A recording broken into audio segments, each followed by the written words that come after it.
সাবেক আইজিপি বেনজির আহমেদ গ্রেপ্তার করেছে সিঙ্গাপুরের পুলিশ। মঙ্গলবার এক বিবৃতিতে এই তথ্য জানায় দেশটির স্বরাষ্ট্র মন্ত্রণালয়। বিবৃতিতে জানানো হয়, সামাজিক মাধ্যমে বিভিন্ন প্রচারণামূলক কার্যক্রম চালিয়ে আসছিলেন, তার উপর বেশ কিছুদিন নজরদারির পর গ্রেপ্তার করা হয়। সাবেক আইজিপি বেনজির আহমেদকে গ্রেপ্তারে ইন্টারপোলে রেড অ্যালার্ট জারির নির্দেশ দিয়েছেন আদালত। বেনজির আহমেদের বিরুদ্ধে ইন্টারপোলের মাধ্যমে গ্রেপ্তারি পরোয়ানা জারির আদেশ। অস্থিতিশীল করতে নানা ষড়যন্ত্রের নকশা আঁকছেন সাবেক আইজিপি বেনজির আহমেদ। সম্প্রতি নতুন করে বিতর্কের মুখে বেনজির। সামাজিক মাধ্যমে সাবেক আইজিপি বেনজির আহমেদ ক্ষমতাচ্যুত আওয়ামী লীগ সরকারের অনুসারীদের সঙ্গে ভার্চুয়াল বৈঠকে অংশ নিয়েছেন। দর্শক, এদিকে সাবেক পুলিশ প্রধান বেনজির আহমেদকে গ্রেপ্তার করেছে সিঙ্গাপুরের পুলিশ।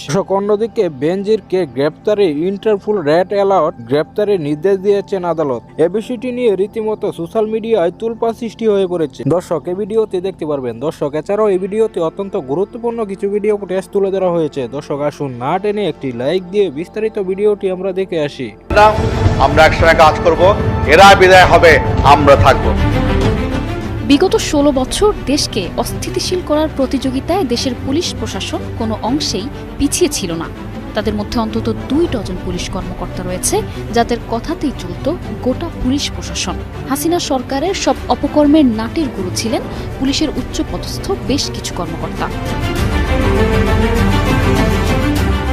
ফ্যাসিস্ট আওয়ামী সরকারের ক্ষমতার প্রদীপ নিভে যাওয়ার পর দুর্নীতিগ্রস্ত পুলিশ সদস্যরা সব লাপাত্তা। তবে আত্মগোপনে থেকেও দেশকে অস্থিতিশীল করতে নানা ষড়যন্ত্রের নকশা আঁকছেন সাবেক আইজিপি বেনজির আহমেদ।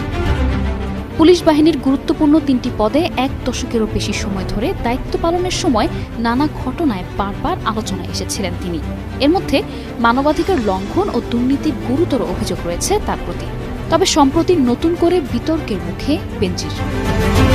সামাজিক মাধ্যমে সাবেক আইজিপি বেনজির আহমেদ ক্ষমতাচ্যুত আওয়ামী লীগ সরকারের অনুসারীদের সঙ্গে ভার্চুয়াল বৈঠকে অংশ নিয়েছেন। বেনজিরের বক্তব্যে আবারও প্রমাণিত হয় ষড়যন্ত্রের নতুন পায়তারা করছেন তিনি। বেনজির রাষ্ট্রবিরোধী এবং পুলিশ বাহিনী সম্পর্কে ষড়যন্ত্রমূলক বক্তব্য দিয়েছেন জানিয়ে বিবৃতি দিয়েছে বাংলাদেশ পুলিশ অ্যাসোসিয়েশন। যখন দেখবেন যে আপনারা সংগঠিত হবেন, আপনারা পুলিশ কর্তাদের সঙ্গে পাবেন, সন্দেহ আমার নাই। আর আমিও চেষ্টা করতেছি যারা চাকরিতে আছে যোগাযোগ করার জন্য, একটা প্ল্যাটফর্ম করার জন্য। দেখা যাক যদি এটা করতে পারি, ইনশাআল্লাহ আরো সুবিধা পাওয়া যাবে। ভার্চুয়াল মিটিংয়ে বেনজির বলেন, পুলিশ ও প্রশাসনের 90% আওয়ামী লীগের সমর্থক এবং তাদের সাথে সার্বক্ষণিক যোগাযোগ রয়েছে। সরকারের বিরুদ্ধে বিদ্রোহের পরিকল্পনা চলছে এবং তাড়াতাড়ি নির্বাচনের মাধ্যমে বিএনপিকে ক্ষমতায় আনার জন্য পরিকল্পনা হচ্ছে। তাদের সাথে যোগাযোগ রেখে প্ল্যান করা হচ্ছে। আপাতত ডক্টর ইউনূসের সরকারের বিরুদ্ধে বিদ্রোহ করা যাবে না, তবে সরকারকে অসহযোগিতা করা এবং ব্যর্থ করে তাড়াতাড়ি নির্বাচন আয়োজনের মাধ্যমে বিএনপিকে ক্ষমতায় আনা হবে। এরপর বিএনপির বিরুদ্ধে বিদ্রোহ করে বিএনপিকে হটানোর পরিকল্পনা রয়েছে। বা ওদের সময়, জিয়া রহমানের সময়, এদের তো অনেক লোকজন 80 দশকে যারা রিক্রুট হয়েছে তারা এখন চাকরিতে রয়ে গেছে অনেক। তো 90 দশকে যারা ঢুকছে তারা তো অনেক চাকরিতে রয়ে গেছে এখন। তো সেইগুলোকে এরা সামনে নিয়ে আসছে। তো এই লোক এদের সংখ্যা খুব বেশি না। প্রাপ্ত পুলিশ কর্মকর্তা কল্যাণ সমিতির সভাপতি অবসরপ্রাপ্ত ডিআইজি এম আকবর আলী ও মহাসচিব অবসরপ্রাপ্ত পুলিশ সুপার মিয়া লুৎফুর রহমান চৌধুরী এ প্রসঙ্গে এক বিজ্ঞপ্তিতে বলেন, ফ্যাসিস্ট হাসিনার আওয়ামী লীগের দলদাস এবং অসংখ্য হত্যা, গুম, অপহরণ, দুর্নীতি মামলার পলাতক আসামি বেনজির আহমেদ বাংলাদেশ পুলিশ নিয়ে যে অবমাননাকর ও ষড়যন্ত্রমূলক মন্তব্য দিয়েছেন সেটির প্রতি বাংলাদেশ অবসরপ্রাপ্ত পুলিশ কর্মকর্তা কল্যাণ সমিতির দৃষ্টি আকৃষ্ট হয়েছে। সম্প্রতি তার বক্তব্যের তীব্র নিন্দা জানাচ্ছে এবং তার বক্তব্য ঘৃণা ভরে প্রত্যাখ্যান করছে। এ বিষয়ে স্বরাষ্ট্র মন্ত্রণালয়ের সিনিয়র সচিব নাসিমুল গনি জানান, কাদের সাথে বেনজির আহমেদ যোগাযোগ করার চেষ্টা করছেন আমরা নজরে রাখছি। ফ্যাসিস্ট আওয়ামী লীগ সরকারের অপকর্মের মাস্টারমাইন্ড বেনজির বিগত সরকারের আমলেও নানা অপকর্মের জন্য বেশ আলোচিত ছিলেন। তিনি র্যাব ও পুলিশ প্রধানের দায়িত্ব পালনের সময় দুর্নীতিতে লিপ্ত ছিলেন। বেনজির ও তার পরিবারে রয়েছে ঢাকার গুলশানের 4টি ফ্ল্যাট, 33টি ব্যাংক হিসাব, 3টি শেয়ার ব্যবসার বিও অ্যাকাউন্ট, প্রায় 621 বিঘা জমি, 19টি কোম্পানির শেয়ার এবং 30 লাখ টাকার সঞ্চয়পত্র। এছাড়া পুলিশের শীর্ষ পদে থাকা অবস্থায় বিচার বহির্ভূত হত্যার মতো গুরুতর মানবাধিকার লঙ্ঘনের ঘটনায় সম্পৃক্ততার জন্য মার্কিন নিষেধাজ্ঞায় পড়ে ব্যাপক আলোচনার জন্ম দিয়েছিলেন বেনজির। বেনজির আহমেদের বিরুদ্ধে ইন্টারপোলের মাধ্যমে গ্রেপ্তারি পরোয়ানা জারির আদেশ। বাংলাদেশের নির্বাচন, পুলিশ, প্রশাসন, ক্ষমতা সবকিছু যদি ধ্বংস করে থাকে, তার অন্যতম দায়ী বা প্রধান আসামি হচ্ছে এই বেনজির আহমেদ। শেখ হাসিনার নির্দেশে সে একদম লন্ডভন্ড করছে। বিপুল সম্পত্তির মালিক হয়েছে, নিজেদেরকে একেবারে রাজা এবং সমস্ত কিছু ধরাছোঁয়ার ঊর্ধ্বে।